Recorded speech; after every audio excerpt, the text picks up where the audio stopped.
Coming up on Lawmakers. The governor offers a new DUI initiative. A House member proposes a bill that would allow parents to cancel their teens' driver's licenses. Plus an update on the Walker County crematory crisis. Those stories are next. Live from Atlanta, this is Lawmakers for Wednesday, February 20th. Here are your hosts, Susan Hoffman and Gerald Bryant. Good evening, everyone. Also in tonight's broadcast, the General Assembly takes some days off, but House and Senate members disagree over the reason why. And we'll have the latest on the bill mandating insurance coverage for certain cancer testing. But our lead story tonight, proposed legislation to toughen DUI laws. Nearly 500 Georgians die each year in accidents caused by someone driving under the influence of alcohol. Governor Roy Barnes hopes tougher DUI laws will reduce that number. Hamilton Northcutt joins us live to tell us about the governor's proposed legislation. Hamilton. A commission appointed by the governor to search for ways to prevent DUI accidents found that legislators need to close several loopholes in the law. One of them involves drivers who get behind the wheel while high on drugs. Driving while under the influence of a controlled substance is just as dangerous as when alcohol is involved. So this legislation provides that evidence of controlled substance of any amount will lead to the same penalties as those who drive drunk. Another gap in state law has allowed many DUI offenders to avoid tests for blood alcohol content and drug use. One of the other loopholes that we have is if a driver submits to chemical testing but then fails to provide an adequate sample. They won't blow into the balloon. They won't give an adequate sample to be tested. What happens is the case gets thrown out of court for lack of evidence. And your driver's license can't be revoked either because you consented, but you didn't cooperate. And the law says that all you have to do is consent. Now, this bill provides that those offenders will be treated in court the same way that someone who refuses to give the sample in the first place. In other words, don't play games with us. Those who refuse to cooperate during testing would have their license suspended, and it would remain that way whether they are eventually convicted of DUI or not. Reporting live from the House, I'm Hamilton Northcutt for Lawmakers. Hamilton, I know another problem is officers encounter DUI suspects who flee from the police. What about that? That's true, and the governor's bill addresses that. Refusing to stop or evading a police officer would be a felony, and the punishment would be a $5,000 fine and 1 to 5 years in jail. Thank you very much, Hamilton. In sort of a related story, imagine if you could legally take away your teenager's driver's license when they abuse their right to drive. That thought could become a reality. Lawmakers Jamie Coran joins us live from the Capitol with more on that. Jamie. If this legislation does pass, it would give parents the right to revoke their teenager's driver's license by signing a form at the Department of Motor Vehicles, and the suspension would take effect immediately. It is yet another piece of the puzzle. Legislators are still working to put together safer teen driving laws. Only this one literally gives parents the right to park their teenager's car, at least for a significant amount of time. This bill would allow the parent to come back to motor vehicles, no questions asked, sign a form, revoking that authorization, thus invalidating the driver's license. It's a tool for the parent, more parental control, and frankly, it's the best weapon is the one you never have to use. This bill would provide a so-called cooling-off period that would give parents the option to withdraw their original complaint and reinstate their teen's license. This, along with the cost of suspending the license, would be dependent upon the Department of Motor Vehicles. I'm asking Commissioner Burgess to decide what works best. I think there's going to be, I would think, a 45, 60-day cooling-off period or a minimum time. Governor Barnes says this bill is not aimed at punishing teens. This is not about punishing bad kids or rewarding good kids and all these other things. This is simply about saving lives. One of the biggest questions surrounding this issue is liability. Would this make parents more liable in the case that their teen was involved in an accident? Now that parents understand how this works, what about teen drivers? They're my parents. They have the right to take anything away from me. If I do something wrong, I respect whatever they tell me. I'm not going to go against what they say. My parents are real strict, and if I did something really little, then I wouldn't be driving the next day. And Representative Wilkinson will be introducing the bill on Monday in the House. We'll be sure to keep you updated on the progress of the bill. Reporting live from the Capitol, I'm Jamie Coran for Lawmakers. Gerald, I forgot to mention something in that. The liability issue that we talked about, the governor and Wilkinson said that is not going to be a bigger problem because parents are already responsible for their children. All right. Thank you very much, Jamie. Lawmakers vote to take the next 2 days off to work on the budget, but House Republicans take advantage of that opportunity to question Democrats about future days off. More specifically, Republicans asked leadership if it was stalling for time, waiting for a federal court decision on reapportionment maps. Here's the exchange between House Majority Leader Larry Walker and House Minority Leader Lynn Westmoreland. Mr. Walker, could we urge the House leadership to get together with the Senate to see if there could be some type of tentative, at least schedule, or maybe a little more concrete than tentative, schedule for the remainder of the session? Well, Mr. Westmoreland, you and I both have been up here a long time, and we both know that you can't really, that sounds good in theory, but it's very difficult to do. But, Mr. Walker, is it true that this is primarily due to the budget, we're not waiting on any court decision? No, sir, that's not true. I mean, this is not a postponing or delaying or a stalling tactic. It's both, Mr. Westmoreland. A delaying tactic? It's not a delaying tactic, no, sir, that's your words, but it is. What we don't want, and I don't think you want, is a special session of the General Assembly. The thing that's clearest at hand now is the budget considerations, and the Senate asked for 2 days. But I'm not going to stand in this well and tell you that we're not also looking at what the courts are doing with reapportionment. Again, lawmakers are going to recess tomorrow and Friday. Additional days off do remain to be seen. Meanwhile, in the Senate, Appropriations Chairman George Hook said the 2-day recess was needed to work on the supplemental budget. Republicans tried to limit the recess to 1 day, saying that waiting for the D.C. court decision on reapportionment was the real reason for taking time off. And why do we want to wait on the maps? Why do we want to make certain that that business is taken care of in a general session and not in a special session? Well, if your arms ain't been twisted enough already, then you better get them by your side, make sure they can grab good hold. But every other issue will be on the table when that map comes back, so that you can be cajoled and convinced and talked into, once again, voting on a map that shamed this state. We've had something happen in this state that didn't happen this time last week, and that is a tragedy in Walker County. Now, yesterday, a newspaper from Australia, I reckon it's the middle of the night in the middle of the summer over there, called me and wanted to know how much this was going to cost. This morning, on the early morning news, about 5:30 this morning, I heard Mr. McConnell say it was going to cost between $5 and $10 million. Republicans failed to limit the recess. The legislature, again, will be in recess until Monday. There are reports they'll take off the first week in March. Governor Barnes was asked today about the pending reapportionment decision. He said it was on schedule and on a faster track than the reapportionment case of 10 years ago. Investigations continue in Walker County, and the body count continues to rise. The latest number, 206. Of course, the cost of the investigation is not cheap, and it does appear to be just at the beginning stages. David Zelski is standing by live with more on this. David.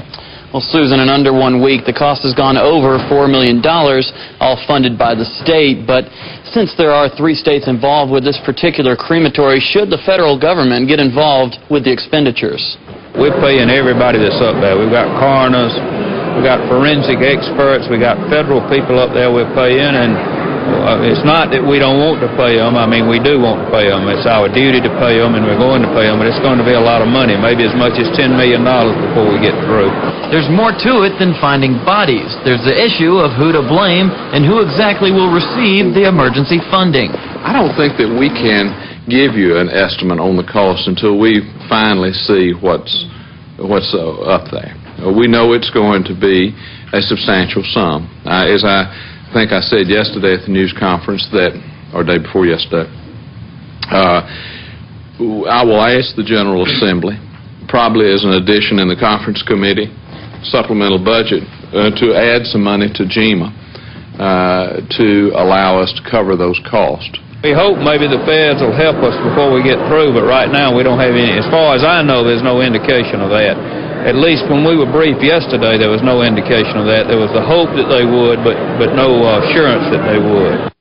Now, the next step in the investigation is draining the lake behind the crematory because just recently they found a torso and skull in that lake area. Reporting live from the House chambers, I'm David Zelski for Lawmakers. David, any estimates on how long the investigation is going to take? Well, Gary McConnell of the Georgia Emergency Management Agency says it could take up to 8 months, but there is no guarantee. All right, thanks very much, David. Representative Chuck Sims is standing by live at the Capitol to discuss the Walker County crisis with us. He is a funeral director by profession and co-sponsor of one of the crematory bills that we have been reporting on. Thanks so much for joining us, Representative Sims. Thank you, Susan. Do me a favor, if you will, just recap your legislation briefly. Well, basically, what Mr. Snow's legislation, and I think it is a wonderful piece of legislation to try to help this never occur again.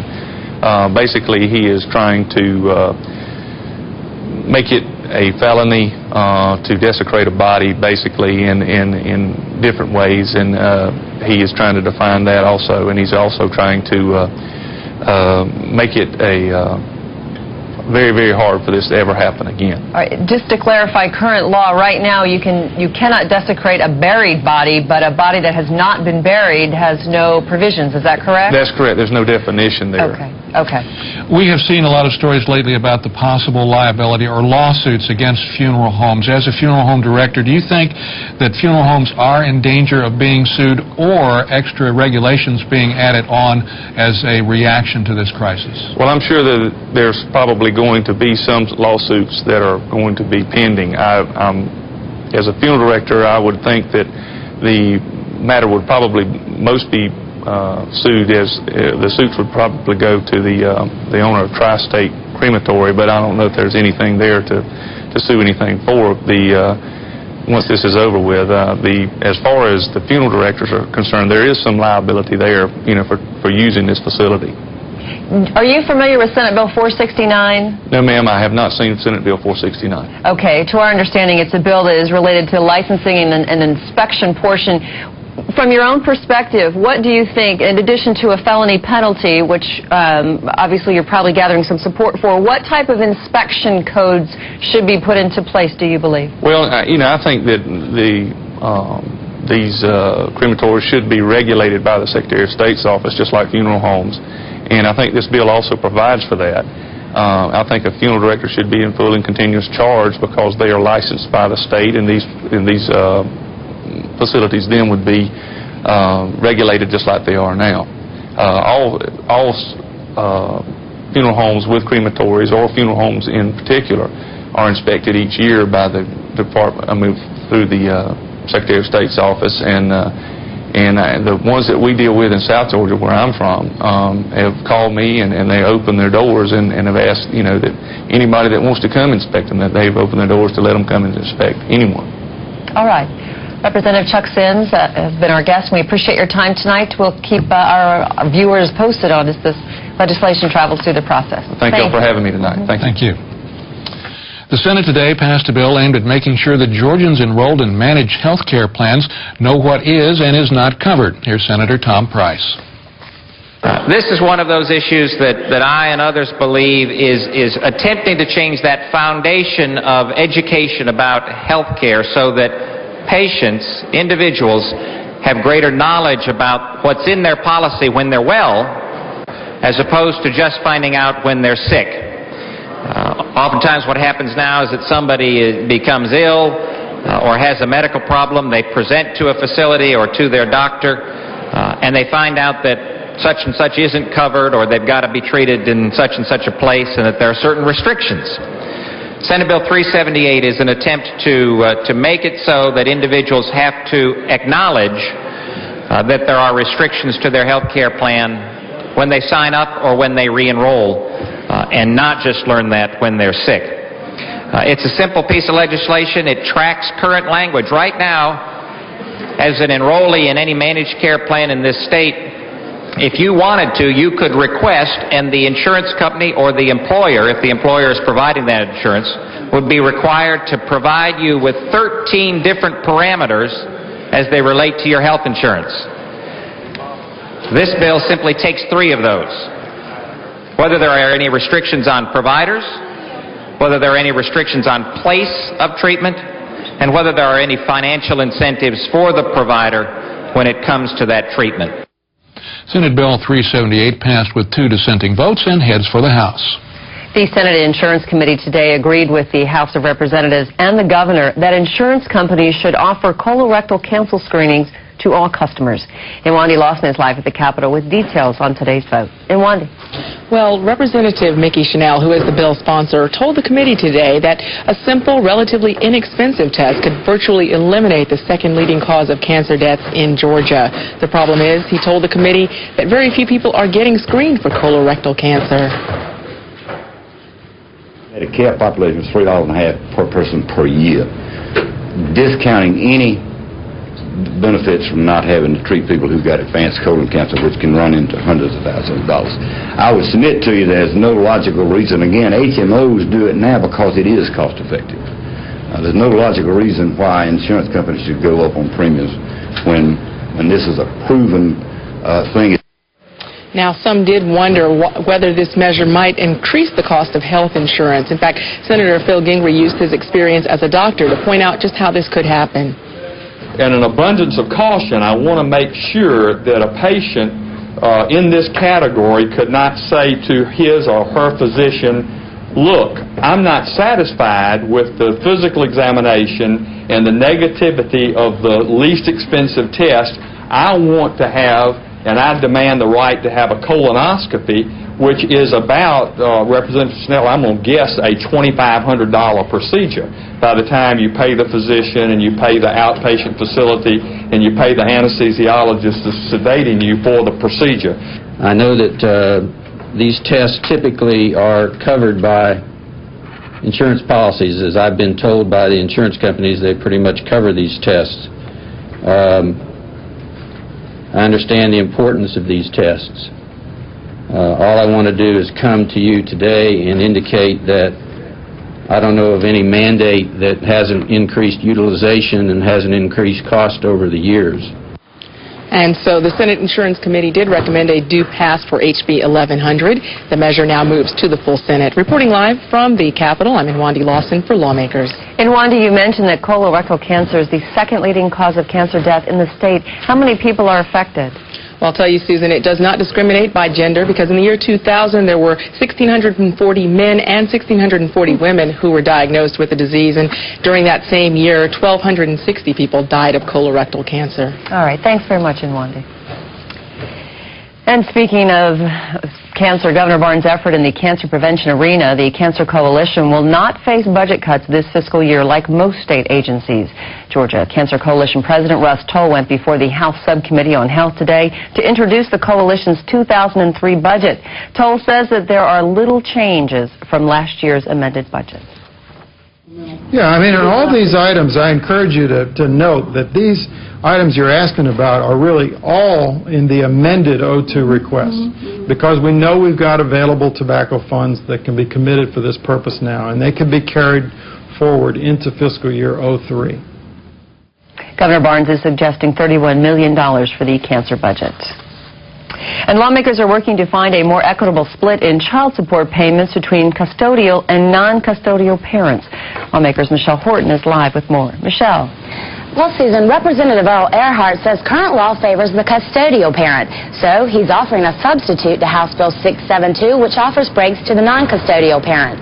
The substitute says, first, medical costs and health insurance provided by the non-custodial parent would count as a portion of child support payments.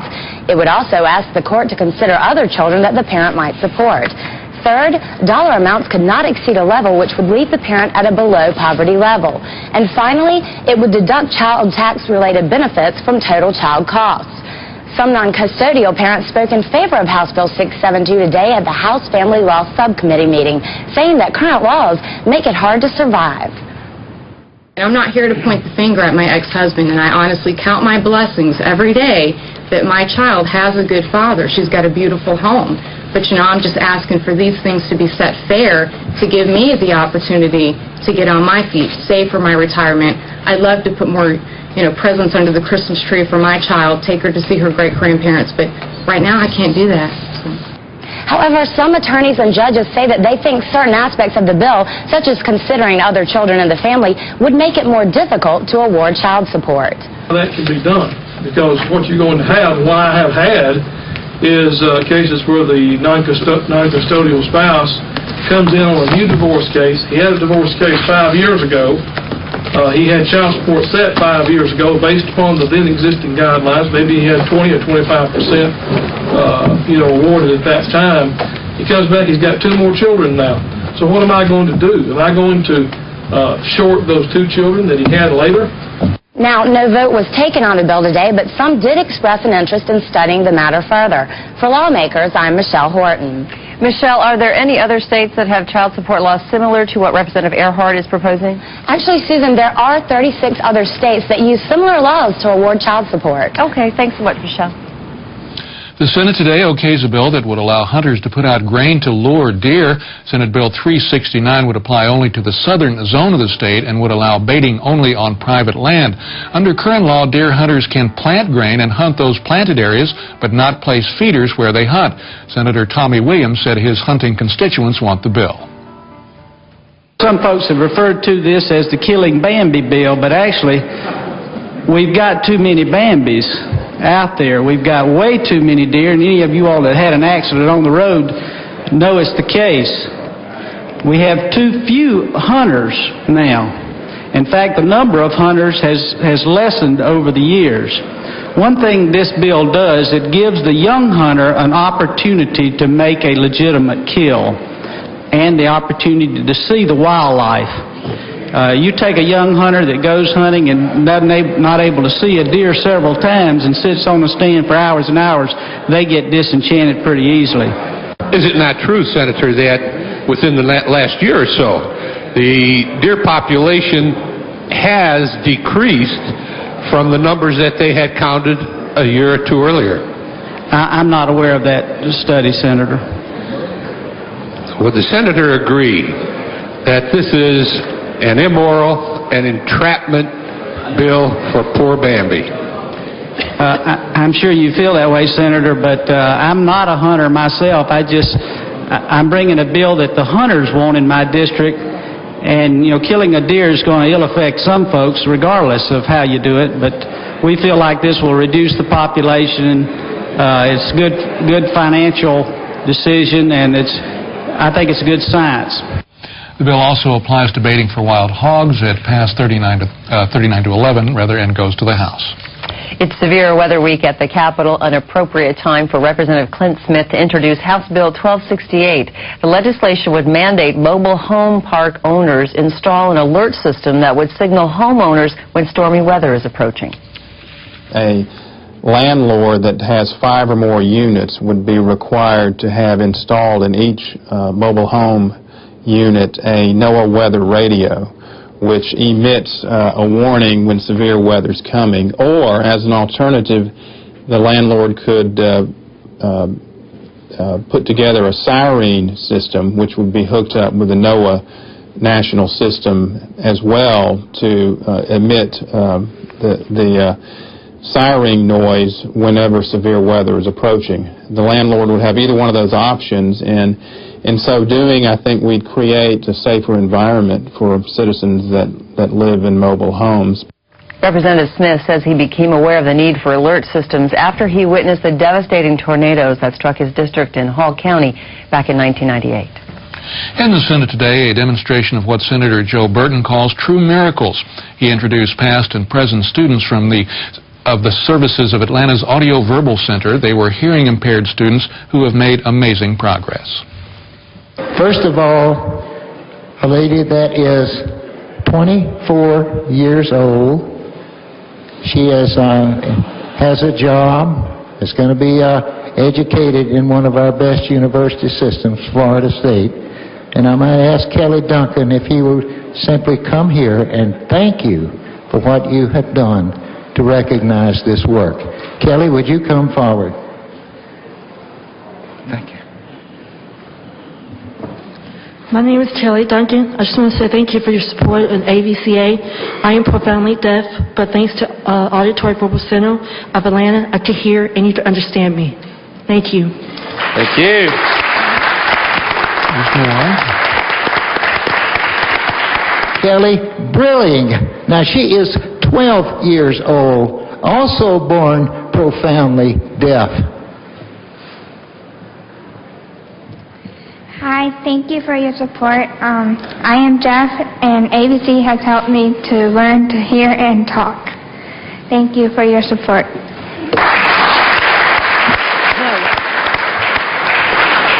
And now, Samantha's little brother, Jonathan, who is 10 years old and had to have a cochlear implant. And see how well he speaks and hears. Wait, I'm sorry. Thank you. Thank you for your support. I am deaf and I'm in 4th grade. I wear a cochlear implant, and ABC taught me how to talk and hear.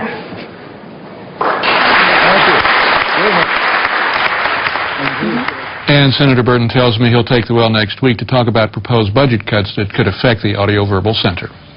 Lieutenant Governor Mark Taylor and other state officials announced a major step forward for osteoporosis prevention and education programs.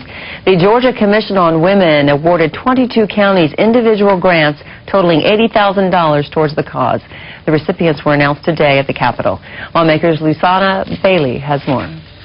54 grant proposal requests were received for consideration by Georgia Osteoporosis Initiative. However, only 22 counties were awarded. The grants were valued up to $5,000 each and are being used for screenings. Lieutenant Governor Mark Taylor said this would be especially valuable in rural Georgia.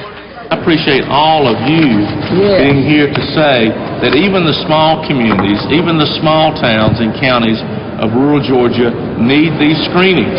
Members of the Georgia Commission on Women emphasized the high cost of osteoporosis research and education. It's costing Georgia more than $1 million a day, a third of which is having to be paid out of Medicaid.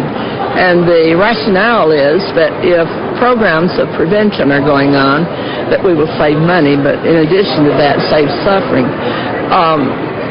Fully half of those women over 70 who fall or break their hip die within a year, and that's unnecessary. Fulton, Gwinnett, Spalding, and Meriwether received top-level grants of $5,000, with 18 other counties receiving $1,000 or more. For Lawmakers, I'm Lushana Bailey. And here are some stories we're working on for Monday's Lawmakers. New legislation that would revamp the Interstate Compact for the transfer and supervision of parolees between states. And we'll continue to update you on the situation regarding the Tri-State Crematorium tragedy in North Georgia. Be sure and join us Monday evening at 7 for Lawmakers. For those of you with access to the Internet, you can watch Lawmakers online. You can visit our website at gpb.org. Lawmakers programs are streamed live, then archived on our site every night that we're on the air. Now stay tuned for Nature Scene. That's next here on GPTV. And that is our broadcast for this, the 22nd legislative day of the Georgia General Assembly. Thanks for joining us. I'm Susan Hoffman. And I'm Gerald Bryant. We'll be back Monday at 7 with all the latest news from under the Gold Dome. Have a great weekend, everybody. Good night.